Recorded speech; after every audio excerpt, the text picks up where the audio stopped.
Suite aux contre-performances de la Société nationale d'électricité SNE, le gouvernement a décidé de dissoudre lors du Conseil des ministres de février 2018 la SNE. Et sur les cendres de la Société nationale d'électricité, le gouvernement a créé Énergie électrique du Congo, EDC, une société anonyme conforme au droit OHADA, créée par voie de notaire le 14 août 2018. De ce fait, Énergie électrique du Congo poursuit inexorablement les missions de production, de transport, de distribution et de commercialisation de l'électricité sur l'ensemble du territoire national, des missions naguère dévolues à la défaite SNE. Désormais, les Congolais doivent s'habituer à ce vocable. Énergie électrique du Congo, EDC. On ne parlera plus de questions d'électricité de la SNE, mais plutôt de Énergie électrique du Congo, EDC. Et pour ce numéro inaugural de Mégawatt, nous avons tendu notre micro à Louis Kanoa Elenga, le directeur général de Énergie électrique du Congo, EDC. Il nous édifie sur les statuts et l'objet social de Énergie électrique du Congo. Les statuts c'est un document juridique qui permet au manager de savoir quelles sont les limites de son action. Mais les statuts définissent également les missions qui sont celles du management, celles du directeur général. Et selon ce texte, EDC aura la mission de préparer les conditions nécessaires de transfert de gestion de l'exploitation à d'autres sociétés.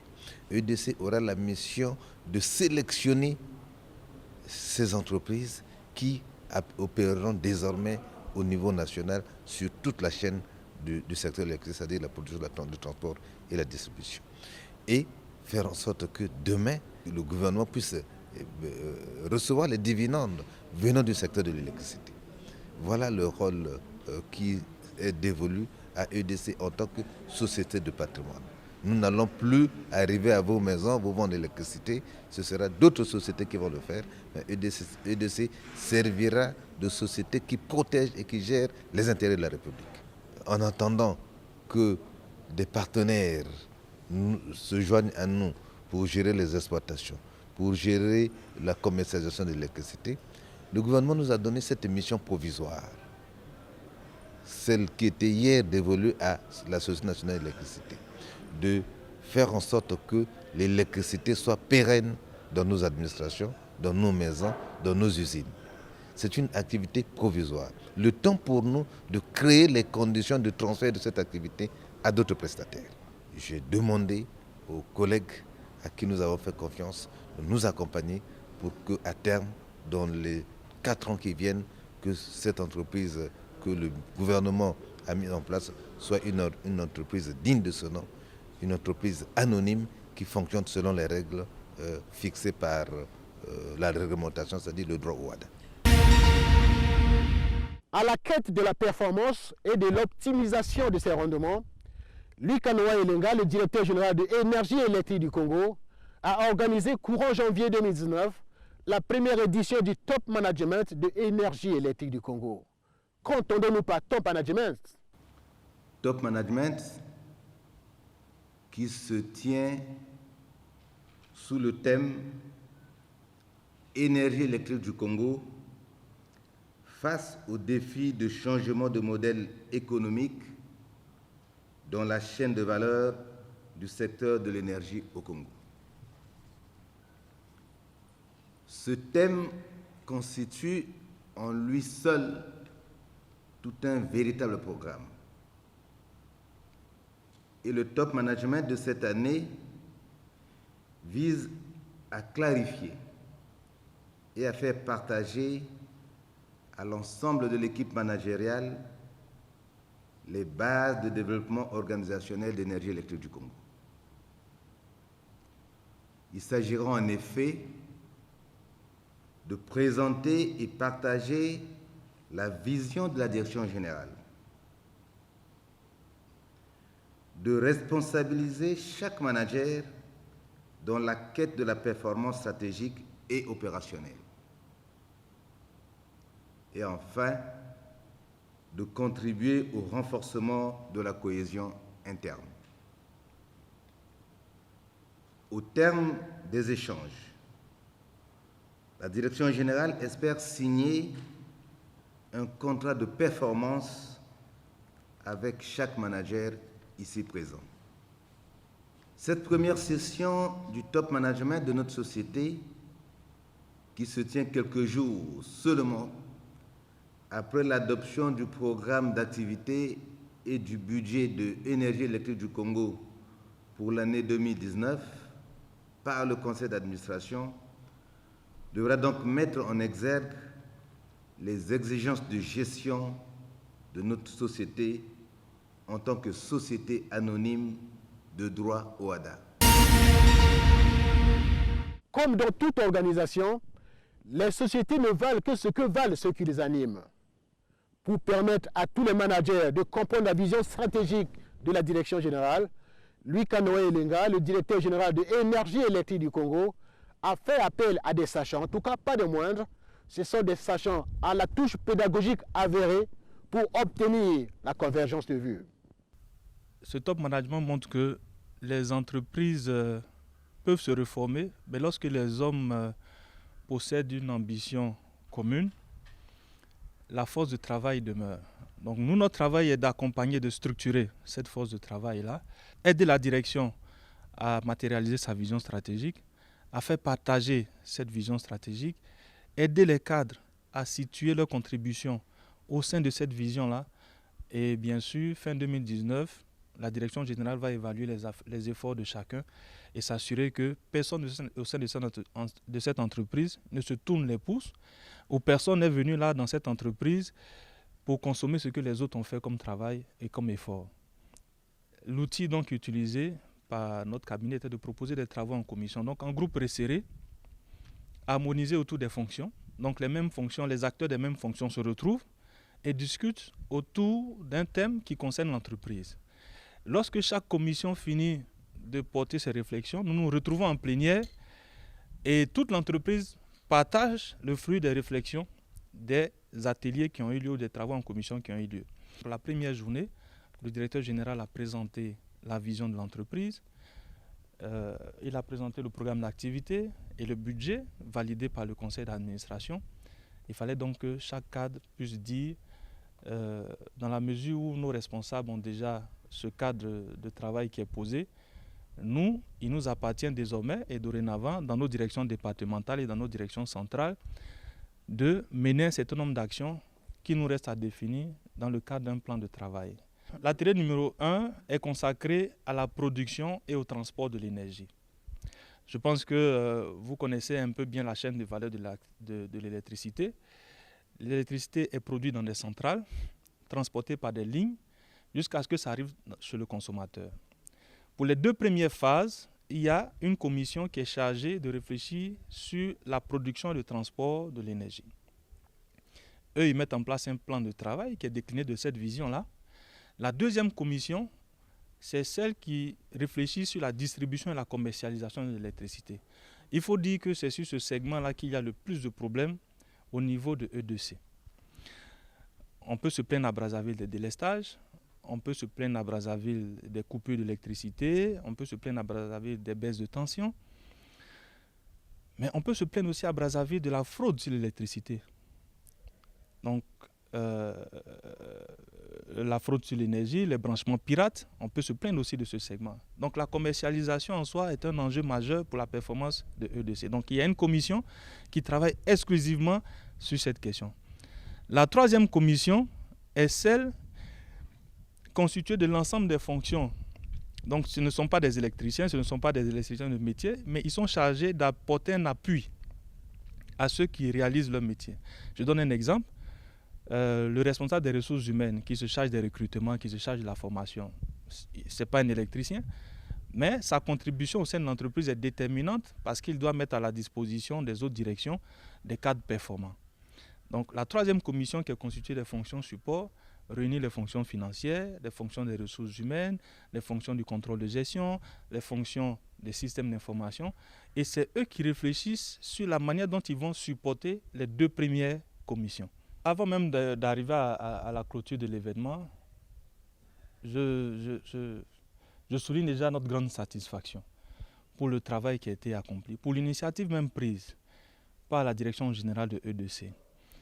Toutes les entreprises ne s'inscrivent pas dans de tels processus. Il y a des entreprises qui commencent l'année simplement avec un bout de papier en demandant au cadre d'atteindre des résultats. La direction générale ici a voulu procéder comme toutes les entreprises qui réussissent. Il s'agit de définir la voie qu'on doit emprunter et de mobiliser le plus grand nombre dans cette voie. Ce que la direction générale a eu à faire au cours de ce top management. Les réflexions sont pénibles parce qu'on travaille de longues heures. Nous restons en salle pendant de longues heures. Les discussions sont souvent houleuses parce qu'il faut concilier les positions. Mais nous avons le mérite, après avoir concilié les positions, après avoir discuté, de trouver le plus petit élément sur lequel tout le monde doit concentrer ses efforts. Et déjà, nous les avons obtenus avant la clôture de ce top management. Nous tirons notre grande satisfaction parce que les cadres ont joué le jeu, la direction générale a joué le jeu. Et au moment où je suis en train de réaliser cette interview, nous pouvons vous dire que les résultats que nous attendions de ce top management sont déjà atteints à 90%. Nous avions beaucoup de défis à relever. Ça tient à beaucoup de choses à la fois. Non seulement on attend de nous d'améliorer nos performances commerciales. Ça veut dire quoi? Nous avions un produit aujourd'hui que nous produisons, que nous vendons. Donc on attend de nous de mieux vendre ce produit. On attend de nous de contribuer à l'amélioration de la qualité du service que nous donnons à nos clients. On attend aussi de nous à améliorer l'image de marque de l'entreprise parce que nous savons aussi que la SNE, l'ancienne société, parce que EDC a remplacé la SNE aujourd'hui, et cette société-là ne jouissait pas d'une bonne image de marque auprès de l'opinion. Et donc parmi les défis que nous avions aujourd'hui, c'est aussi de faire de telle sorte que la nouvelle société qui vient de se créer ait une très bonne image de marque auprès de l'opinion. C'est vrai que c'est le même personnel que nous avions à l'époque de la SNE qu'on a balancé dans la nouvelle société, oui, mais le management de la société a complètement changé. Avant, la SNE était une EPIC, une entreprise publique à caractère industriel. Et aujourd'hui, ce n'est plus une EPIC. Aujourd'hui, l'énergie électrique du Congo, c'est une SA. Donc, le mode de gouvernance a complètement changé. Sur la qualité du service que nous devions aujourd'hui rendre à notre clientèle. Avant, nous imposant, par exemple, des choses. Nous savions que le client, aujourd'hui, quand il vient souscrire un abonnement chez nous, au sorti de là, on doit lui poser un compteur électromécanique qui, pour nous, prenons le cas, c'est un instrument de mesure tout simplement des consommations du client. Mais aujourd'hui, les clients ont déjà même le choix. Parce que beaucoup d'entre nous aussi se plaignent des compteurs électromécaniques que nous posons chez eux. Peut-être pas à tort, peut-être aussi à raison. Mais aujourd'hui, nous donnons la chance aux clients s'ils veulent, par exemple, être en prépay, en mode prépay. Ils ont le droit de dire, moi, je veux un compteur après paiement chez moi. Tout simplement, un compteur après paiement, c'est un compteur, genre les téléphones portables que nous avions chez nous. Vous devez approvisionner votre compteur vous-même en fonction de vos moyens, en fonction de vos disponibilités. Ça, c'est une prestation qu'aujourd'hui, nous présentons aux clients. Mais aussi, nous travaillons de telle sorte que les agents de l'énergie électrique du Congo que nous envoyons chez vous, qu'ils aient une attitude donnée, qui changent complètement leur façon de travailler. Aujourd'hui, c'est une instruction que nous avons reçue de notre hiérarchie. Même quand vous rentrez dans nos locaux, les conditions d'accueil aujourd'hui sont différentes. On ne peut plus recevoir les clients aussi de la même manière. Et nous savions aussi que le défi que la hiérarchie, le gouvernement et notre conseil d'administration attend de nous, c'est de faire de telle sorte que nous ramenions davantage des clients au fichier. Aujourd'hui, nous savons qu'il y a des quartiers entiers de la ville de Brazzaville où les gens consomment comme ça l'électricité sans pourtant qu'ils soient connus dans nos fichiers. Mais nous venons actuellement, le conseil d'administration venait d'adopter un plan d'action, un programme d'activité avec un budget. Et il y a des actions qui sont prévues dans ce programme d'activité-là qui vont dans le sens d'aller vers ces consommateurs-là, les ramener au fichier, d'aller vers ces personnes-là qui consomment aujourd'hui l'électricité sans pourtant qu'ils ne soient connus chez nous, d'être réguliers. Et nous pensons qu'on pourra faire les comptes d'ici 6 mois, peut-être que d'ici la fin de l'année, et on reviendra sur ces questions-là pour voir à quel niveau on se trouve aujourd'hui. Nous sommes en train de regarder. C'est vrai aussi que le coût du branchement, à un moment donné, on peut penser que le coût du branchement il est élevé et que le coût du branchement ne permet pas aux derniers de nos parents, je ne sais pas qui est au village ou qui est, je ne sais pas dans quel quartier, de venir payer. Mais ça aussi, nous allons regarder comment même séquencer ou couper ces montants des branchements en petites tranches. Voilà, et le reste, on peut faire. C'est des méthodes que nous sommes en train d'analyser aujourd'hui. On peut dire que si le coût du branchement aujourd'hui il est à 75 000 francs CFA, tous les Congolais ne pourront pas avoir 75 000 francs pour venir payer du coup. On peut prendre le coût du branchement, on le divise par 5, par 6, par 7, ça dépendra. Et puis, le client, il s'engage à payer. Il est connecté.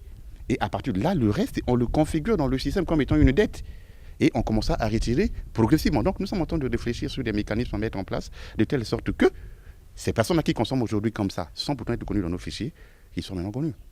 Quand on dit il faut améliorer les prestations, ça nous touche d'abord nous-mêmes en tant que personnel, nous sommes conscients de cela. Mais ça touche aussi les consommateurs aussi qui sont en face de nous.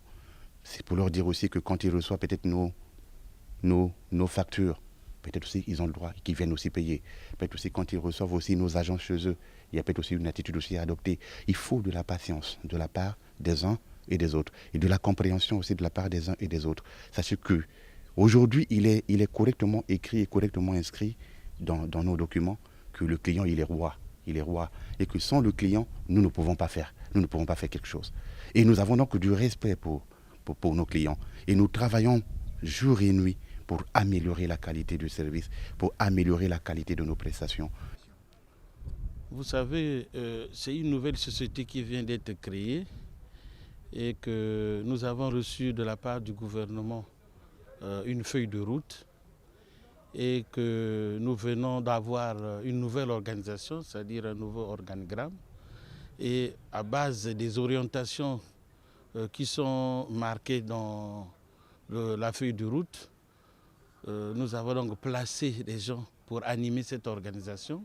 Et il est tout à fait normal qu'en début d'année, nous puissions fixer des objectifs pour le développement de l'entreprise et fixer des tâches également à ces différents animateurs pour que, à la fin de l'année, chacun puisse être évalué à sa juste valeur.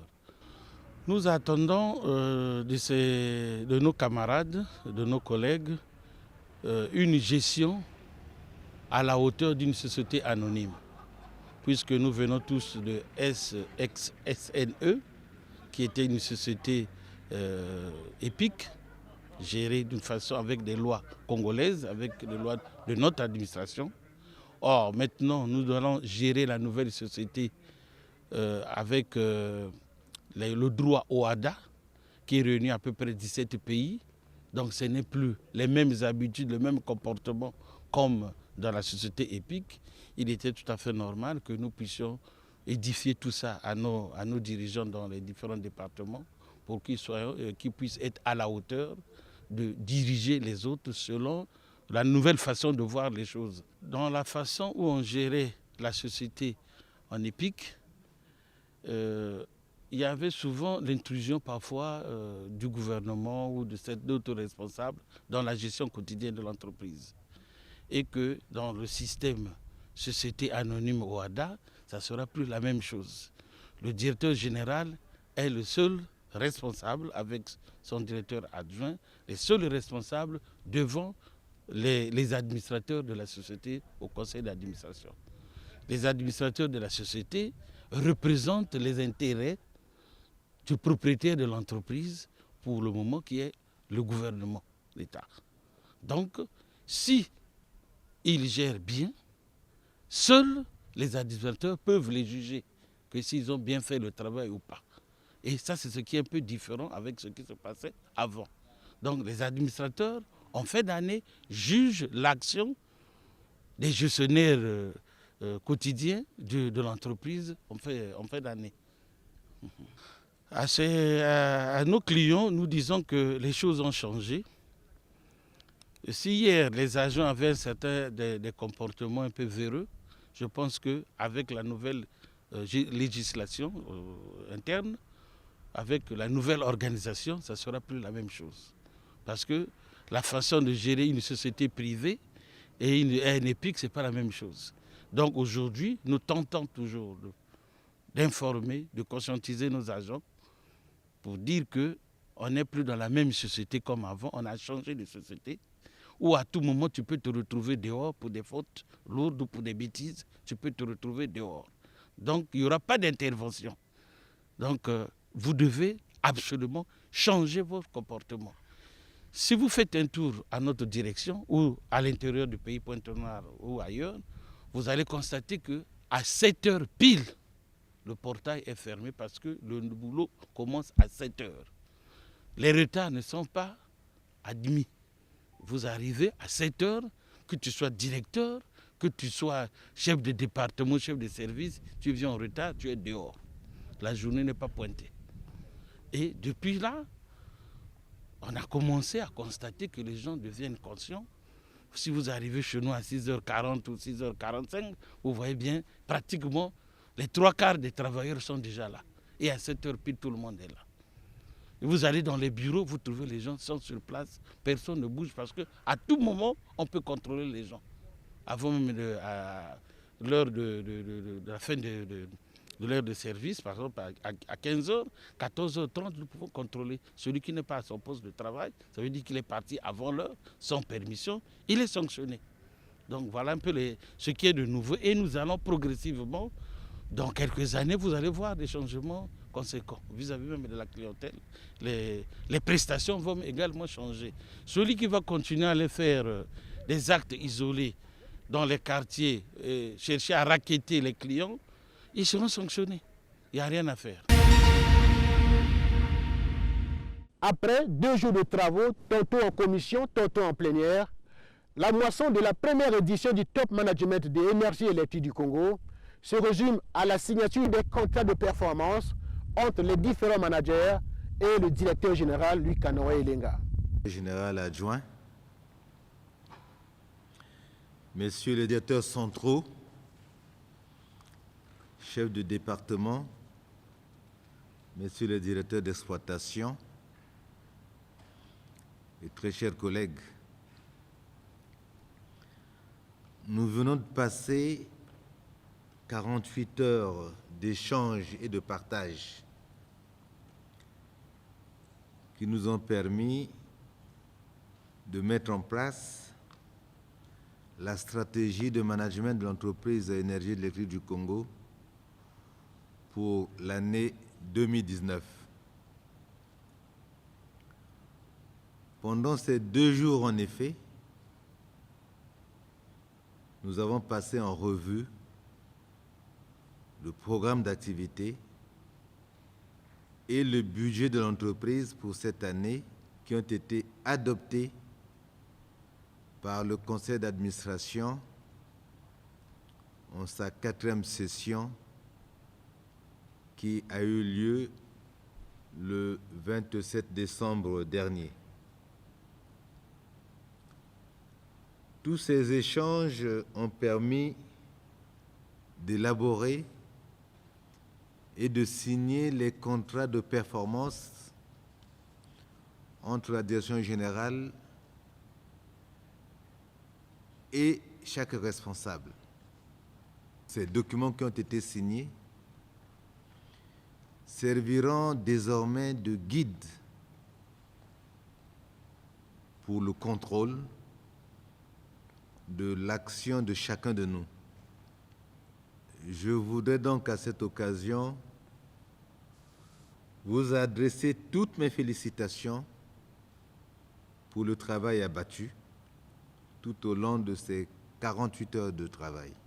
Comme vous le savez, nous avons la noble mission d'assurer le service public de l'électricité, sans lequel la vie économique du pays ne saurait être viable.